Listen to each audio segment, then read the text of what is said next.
Welcome to Productive Joy with Dr. Christy, where fun meets action.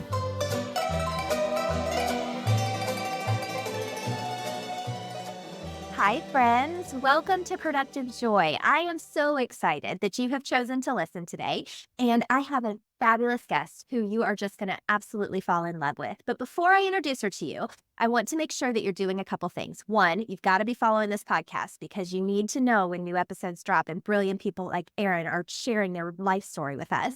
And I also want you to tell me what you want to hear because this is for you. What's your definition of productive joy and how would you like to manifest that through guests? So please send those my way. So I, with no further ado, am going to introduce you to my friend Erin here. Erin, thank you so much for being here. Erin is a working mom. Like that's the best definition of what she is. But she's also a wife and a juggler of all things. She happens to be a burn boot camper with me, and she is going to share some pretty magnificent things with us. So Erin, welcome. Thanks so much for having me. This has always been a bucket list item of mine. So excited to be on a podcast. All right. Well, we are going to have a lot of fun on this podcast today. But here's the thing. People are finicky. And so they only choose to listen for a short amount of time before they're like, no, that one doesn't speak to me. So how can you convince people that they want to keep listening in the first 30 seconds or so of this bad boy? Sure. Yeah. So I feel like I'm a very relatable person juggling a career in a dual income household with two young babies. And so I want to just talk through today the power of intention and really how your mind can help you overcome a lot. Oh my gosh. Well, yeah, then I want to listen because you're right. Intentionality means everything. My husband and I have said, if we ever start a company, it's going to be the intentionality group because we believe that if you are intentional with your actions, it can change everything. So you mentioned two little babies. How old are these sweet babies? Well, I have a almost 3-year-old in July, and then I have a 7-month-old. So two little boys. I'm a boy mom through and through, and they're every bit a boy, and it's just chaos. So I feel like I don't stop from the moment my feet hit the ground. I start, get the kids up and ready, then I jump on to work, and then I end work, and you get back to the kids. So every moment of my day is just filled with chaos and fun, though. I'm embracing it. So it's a fun season of life. Well, and I'm glad you're embracing it because it happens really fast. You know how they say the days are long and the years are short? Yeah. Now that my kids are 23, I don't know how that happened because I'm still only 23. But now my children have grown up and I feel like they were just 3, right? Like, so I have twins, so I never had them at different ages. But so you mentioned to me earlier that you have worked for Pepsi Cola for 10 years. Yeah. About to have your anniversary, right? Yeah, next week, 10 years. 10 years. And so you were a mom who already had a job, but you were working in that field first, got married, had kids. How did you figure it all out? What were some of the things that you did to be good at it? Well, I think I have a very supportive husband, and I wouldn't be able to be where I'm at without his support. And, there's been times where we've had to put one career over the other one. And, early on before we had a family, we kind of moved around a lot for my career. And so just always kind of checking in together. And, we lived in South Carolina and Texas. And ultimately, we wanted to get back home to Florida. And for that move, I let him lead. And he moved for his job. And I had the connections. Pepsi's a big company. And I was able to work my way back here as well together. But I think just having that communication, it makes a big difference. And then having the support, from him as well. Oh, for sure. And you're better together, right? We're a team. And if you're not acting as a team, that really can make it much more difficult. So what do you do for Pepsi? Like obviously it's a ton of fun when I get to do this and ask questions about careers because the careers that people are getting today didn't exist 10, 15 years ago. So Pepsi? Absolutely. It's funny. This morning I told my son, I was like, Mommy's putting out a fire drill right now. And he goes, do you have fires at your job? Because he's all into like firemen and fire trucks. And I was like, oh no, it's, something I really got to take care of, an urgent issue. So I am an account manager. So I own Pepsi beverages for a specific account. My account is actually, I don't know if I can say it. I don't know if that's up to you. Yeah. Why not? Or you can say it. I think. Yeah. So Southeastern Grocers, most of you guys know Winn-Dixie. So that full chain of grocery stores, anything Pepsi related, falls into my plate. So whether it's executing the big lobby programs for Super Bowl or determining the price and the promotions that we're going to put on. It's a lot of fun just making sure all the plans are in place and then we relay that to our Pepsi counterparts. But I've had multiple roles at Pepsi. So it kind of started as a sales rep and well, before that, an intern, and then worked my way up and got to see it through. Wait, but back up. So Super Bowl, you mean like when they set up all the Pepsi boxes in a goalpost? Like Yeah, fine. all the fun. I have built those before. Those are fun days when you have to get up really early and you literally feel like you're doing Legos with soda can. Yeah, so I've done that before, but currently I just kind of design the schematic and the plans and say, hey, this is what this display is going to look like. These are the packs we're going to put on it and the promotions, and then send it to the field to execute. So it's a lot of fun. That is fun. Okay, so Yeah. what did you study in school? I don't think it was probably stacking of soda cans into. No. Plot twist. I studied applied physiology and kinesiology. Well, okay, and that's not what it takes to stack Pepsi cans. So, And I sell sugar water. So I had a business minor. So I wanted to get into surgical sale. And then just kind of as at a career fair, started talking with Pepsi and they roped me in and, completely different my path was one way. And I'm like, let me try this and just took a leap of faith. And I've been with them ever since. And, I've always been so happy with my job. And it's a great, healthy organization and they've taken care of me. We have great benefits and I've had a great maternity leave, all things. So the bigger corporation was the way to go for me. well, and okay, so the listeners of this podcast are everything from leaders who want to lead differently to, mothers who have children who are in college and are trying to figure out their way. What was it about that job there that caused you to literally pivot? It was the culture of the company. And then something else I noticed a lot of my friends and even my husband, who was my boyfriend at the time, he would compare his job offers to mine and say, well, it's not Pepsi. It's not Pepsi. So they were very, they were appealing from the start. And then once we got into the company culture and we got to see, how all my leaders would support me and more than just, hey, this is what you need to do. It was like, hey, how can I help you outside of work? You're moving, like, let me come help you pack up. We went through a tough time and we flooded in Texas and my boss was there with his whole family and just put in the sweat equity with us on a Saturday and, helped us schlep through all the things that we lost. And so every person that I worked for in Pepsi is that same type of person for the most part. There's a few stragglers, but, and it makes you want to be better and be that way for your team as well. Almost like practice what you have a great model. So you want to continue that. Absolutely. Well, and that's actually where I was going to head with the conversation. So you are now leading others, whether it's through title or action, and you have clearly gleaned some specific things that you would do. One of them is show up, right? Or support your people. Yeah. What are some other ways that you think leaders can create the kind of culture that you have at work? Yeah, I really feel like I don't want to say see a problem. It's more of like if you see opportunity, then fix it. So I have a great example. When I came back from maternity leave my first time, I was struggling. It was so hard. The Pepsi environment it's not like a typical 9 to 5. It's, you're all in all the time. Sometimes we're out in the field. And so when I came back, I quit sleeping and I was so exhausted and trying to work and decipher all these numbers and financials. And I'm just like, oh, I'm having the hardest time focusing. So a peer, she also had a baby a couple months before me and she checked in with me. Hey, how are you? And like, how's it going? Like I went through that same feeling and it's going to get better. And having that personal connection made such a difference. And so Pepsi really didn't have a necessarily support group for the working mom.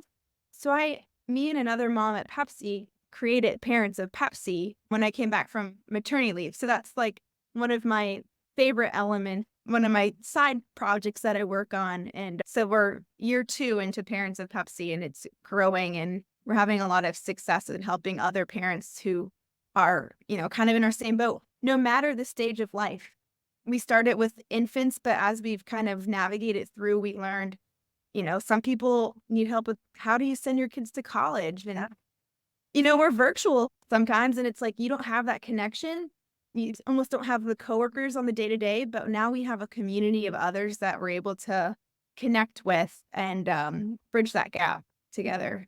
Oh my gosh, what a fabulous idea. And something that's replicable in any organization, right? What, employee resource groups or whatever? You basically created an employee resource group that didn't exist before, Yeah. Parent Pepsi. And I love that it morphed into not just the littles, because although that Yeah. is a wonderfully difficult stage of life, so are toddlers, and so are middle schoolers, and so are college age and adult children. That's a whole different opportunity than I'm living over here. Oh, yeah. Yeah, and there's so many resources that many companies have, and I feel like we don't always know that they're out there. So through others, like, "Hey, have you heard that we get Milk Stork for free?" Which is like a, breast milk shipping if you have to travel for work for free.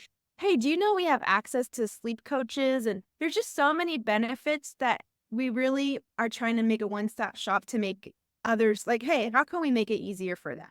So that's kind of the purpose, and then adding the community element on top of it.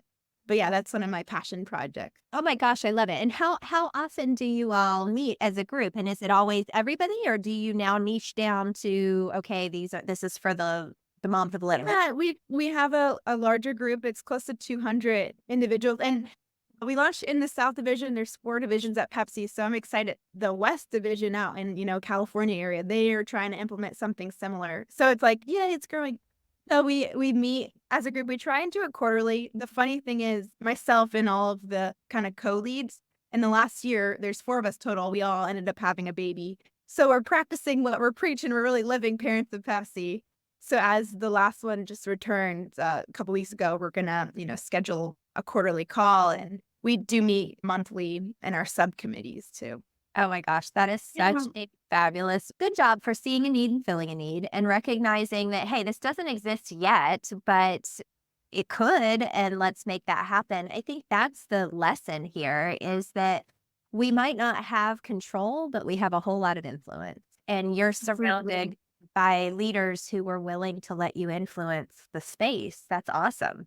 Yeah, thanks. I'm happy. So yeah, for any others that have any questions, like I'd love to help others navigate, unlocking this because it makes such a difference. Like if we're all in it together, like it's a crazy season of life, but having people tell you that it's gonna be okay, like you're gonna sleep again, it just makes such a difference. So Yeah, because that sleep deprivation is true and rough and all the things. All of us remember it. Doesn't matter how old your kid, but we remember those days vividly. yeah, they stand out.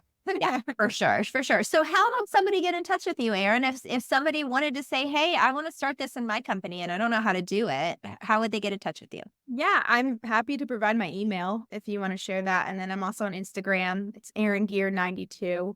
So you can absolutely message me there as well. And Erin is spelled normal, Erin. Yeah. Yeah, you're like the gear on a bike, right? And Yeah. what is your email address? Let's just go ahead and say it so people can I'll get it. keep it simple. ErinGear@yahoo.com. Yeah, really anymore. It's you only really have to remember the last part, right? Like that. Which platform are we? Yeah. That's awesome. Okay, well, thank you for sharing because I have a feeling that people are going to be like, I'm going to do something like that. Or, and it might not be parenting. It might be like, I know right now we're on the flip side. We have adult parents who need to be cared for. And so we're kind of in that, they call it, I guess, the sandwich part of life where we're raising our children and our parents at the same time, right? They just need different things. They're, It's all things. We also have had questions about like, okay, like I have to take care of my own parents. Yeah. And my children, the sandwich generation. Yeah. So yeah, I'm glad that could resonate with you all. Oh, that's wonderful. Okay, so Erin, I always ask my guests, what is your definition of productive joy? I would say so. We all know that we have to get up, go to work, and I don't want to call it a grind, but it could be a grind. And I would just say that having the intention of embracing that and making the most of it instead of, oh, I got to get up and, go work out and then I have to get the kids ready and then hop on a meeting by 8. It's like, okay, well, let's look at it like I'm so happy to get up and I have this opportunity to work and I have these children, and just like shifting your mindset to really embrace the grind. Well, and you said it well, and I use it. So opportunity is my word for 2024. So that's it could because just like you're saying, it's not a problem, it's an opportunity. This is an and what I just heard you say is you get to, not you have to, but you get to. I get to raise these sweet little boys, and I get to get up in the morning and exercise, and I am capable. My body is capable of doing these things, and I think those are the mindset shifts that really do change things because you aren't just a mom and you're not just a wife and you're not just an employee. You are all of those things plus a daughter, and you're trying to take care of yourself physically and emotionally and all of that stuff. So, how do you strike a balance? How do you get it all done? Yeah. Hour by hour sometimes. No, I think when we had our first baby, my husband and I told each other, no matter what, every day we will make sure that we each get an hour to ourselves to exercise or however we want to use it. So we prioritize that. And so that is like a non-negotiable. And then every minute of the day can be filled up, but I also am intentional and like embracing the moments too, because life is going so fast, and if I don't slow it down and just be there, like I know I have the dishes in the sink piling up, but if my son says, "Mommy, come sit down with me," like you better believe I'm gonna leave those dishes and go sit down because he's not gonna ask me to sit down with him forever. And so I just, my feet don't stop moving from the moment I get up to the moment I go to bed, but it's just a season. And, I feel like the busier I am, the more productive I am. You know what I mean? Like things keep coming. It's like, okay, check it off, move on. And like, let's just keep going. Well, that's kind of your definition of productive joy, right? Is accomplishing things that you are choosing to accomplish. Yeah. Right? Exactly. Whether it's sitting with your little boy when he says, "Mommy, come sit with me," or getting the dishes done on that day. Christy Wright wrote a great book called Take Back Your Time. And she talks about what makes it above the priority line each day versus all the time, right? Like it's a daily decision. And some days the dishes aren't going to make it above the priority line because your son did. And that's okay, right? Now, eventually you kind of need to wash the dishes. Like that could get out of hand. Yeah, it gets done after bedtime, but It yeah. doesn't have to be today, this day, right? And Well, it's I did hear something stuck out with me. You ask yourself, you literally like look at your plate and you say, "Do I have time today to take on the laundry?" And like literally like look at your plate. And if you don't, then just hold it off another day. And then another life hack is outsourcing. So like if I want to, and do I want to spend my Saturdays cleaning? Maybe not. And if I can I maybe get house cleaners to come? So that was a Mother's Day gift 2 years ago, and it's been the best gift of my life. Amen. You know what? It was my Mother's Day gift 2 years ago too. And yes, I don't ever want to not have that for sure.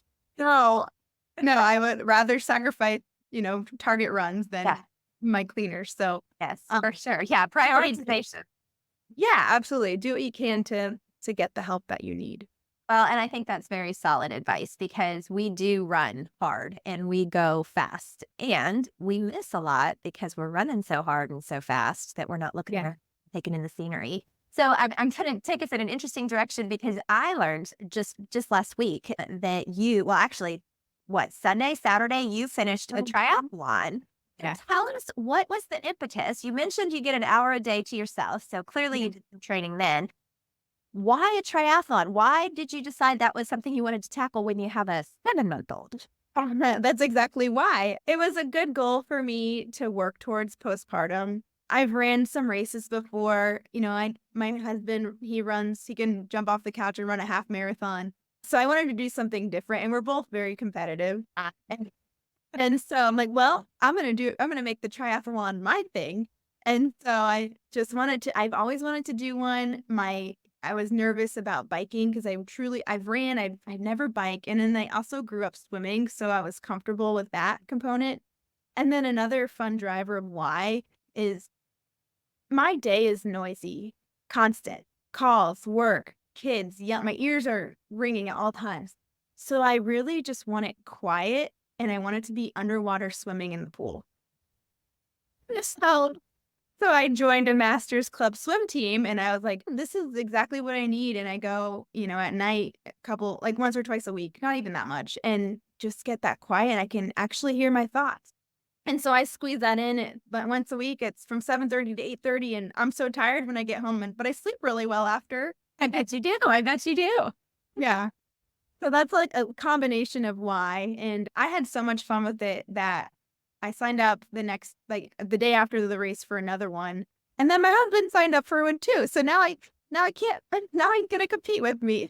Dang it. Well, and it's not like you guys can train together because somebody has to stay home with those littles. So I guess you got to elicit parent help and get somebody around to support that. Yes, absolutely. I know I don't know how we're going to do swim practice, but I think we'll start in our pool and I'll have to teach him some skill first. I do know some good babysitters if you need a sitter. So I do. I can help you in that department for sure. And she's a CPR certified and a kindergarten teacher. So she one of the best you will ever find. This would be my daughter. Perfect. I actually need anyone listening. If you need a babysitter, we can farm Chloe out. She's available July 14th because I'm going to see Justin Timberlake. Oh, that's so exciting. Oh, I'm a little yellow. So you talked about a lot of wonderful things. You talked about outsourcing and recognizing the power of that. You also mentioned the power of intention. And I think that's, to me, the overarching theme here is you can have time to train for a triathlon and you can have time to sit with your 3-year-old and just enjoy his presence. And you can have time to be excellent at work and to start the parents of Pepsi in the meantime, if you're intentional with your time. Yeah. That's really, really powerful. So thank you for sharing that with our listeners today, Erin. And I have some rapid fire questions for you. Are you excited? Yeah, I am. Oh gosh, yes, I am. Okay, so there are no wrong answers. I just want you to go with your gut. So, what is your definition of fun? Just laughing and not thinking of anything else. Nice. I don't recommend you do that underwater though. I feel like that might not end well. Yeah. When you just really when you lose any of your stress and you're just like in the moment, it's like, that's the best. Yeah. Just lose sight of all the things that you have on your to-do list. That's fun. I agree with you. All right. How do you know that you're showing up as your authentic self? When I am smiley and truly just in the moment and not when my brain isn't thinking of other things. When you're fully present. Yeah. I like that. Okay. How do you channel your best self on your worst days? That's tough. Always exercising helps. And if I'm not having a good day, sometimes you just have to shake it off, literally. I will shake it off. And it makes such a difference. And you just have to kind of reset and go in we're going to figure this out. And everything always works out in the end. And that's something that I've grown up reiterating to myself. And I'm, starting to do that with my son. Last night we had a sweet moment that he was just like, "Mommy, can you dance with me?" And I said, "Sure." And I just put on Pandora and Don't Worry About a Thing came on. And so hearing a toddler say, "'Cause every little thing is gonna be all right." That was a screen grab in my mind that will always play whenever I do have a moment of being overwhelmed. Oh my gosh. What a beautiful picture. You just painted a beautiful picture of recognizing that, you can shake it off, right? So Katie at the gym, one of our trainers, always says, turn it around. If it gets hard, turn it around. And I have really been lifting weights in one direction, put them down, turned around and face the other wall. And it's like a different experience altogether. So that's what I'm hearing you say. Just turn it around. Just stop whatever it is that you're doing and say, all right, we got to pivot. We got to shift this. Yeah, absolutely. Because at the momentum, it's like a toddler having a meltdown. If you don't change the scenery, the momentum's not going to stop. You literally have to stop and move the environment and take control of it, or else it's going to be or else you're in for a rough couple of moments until he shakes the meltdown. Oh, and those can be legit. I know 3 was a lot harder than 2 for my kids. That was the year of all things push. And they would want to go like this. Like they never wanted to go in the same direction. It was always, let's see what we can do in these directions. Yeah, nobody told me like the toddler meltdowns. Like everybody's like, "Oh, you have a baby, you're gonna not sleep," and I'm like, "Yeah, yeah, that'll be fine." But then you get a toddler, and the sweetest, sweetest moments. But oh my goodness, those other moments are not for the faint of heart. And you're like, No, no. And all the things you swore you'd never do as a parent, like when you're in Target and a kid's having a meltdown, my child will never. Yeah, don't say that. That's it's about no. we're not gonna watch TV in this household. It's like, don't judge other people until you're in it, and who cares? Like, do what works for you. Like, I'm to the point where like, I don't care what other people think of my decisions. Like, we're just here to survive. Well, and that's healthy, right? And I think that's a good leadership lesson too, is to recognize that we are not all the same, nor do we need to be treated as such, right? Like we all have different needs and we need to be thoughtful about Yeah. meeting those. And if there's no impact to you personally, then just let people be. And this isn't just for like parenting, it's in general. Like if other people are happy doing what they need to do, like no judgment, just let them be and move on. So, Don't spend the energy trying to get them to fit in a box when it wasn't their box, right? yeah, I agree with you. So, yeah, I'd love to share that to the world. Well, and you have shared a lot of wonderful things with the world. And at the beginning, you actually led with this, but let's see if you've changed your mind. If people can only remember one thing about the last 30 minutes or so that they spent with Erin, what would the one thing you would want them to remember be? I would say not to sweat the small stuff because life goes by so fast. And at the end of the day, having our health is truly all that matters, and everything else is punitive compared to that. Yeah. Yeah. Wise words from our friend Erin Gear. Thank you so much, Erin, for being willing to share your wisdom and your experiences. There are a lot of mamas out there who are like, wait a minute, she's clearly Superwoman. There's no way you can do it all. And you've proven you can. You absolutely have.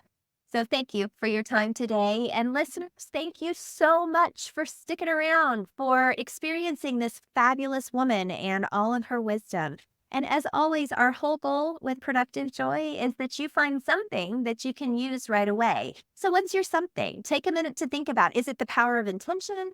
Is it not sweating the small stuff? Is it to start parents of Pepsi, only change Pepsi out with whatever your company is? I don't know what your nugget of wisdom is, but my goal for you and our hope together is that you figure out a way to turn fun into action.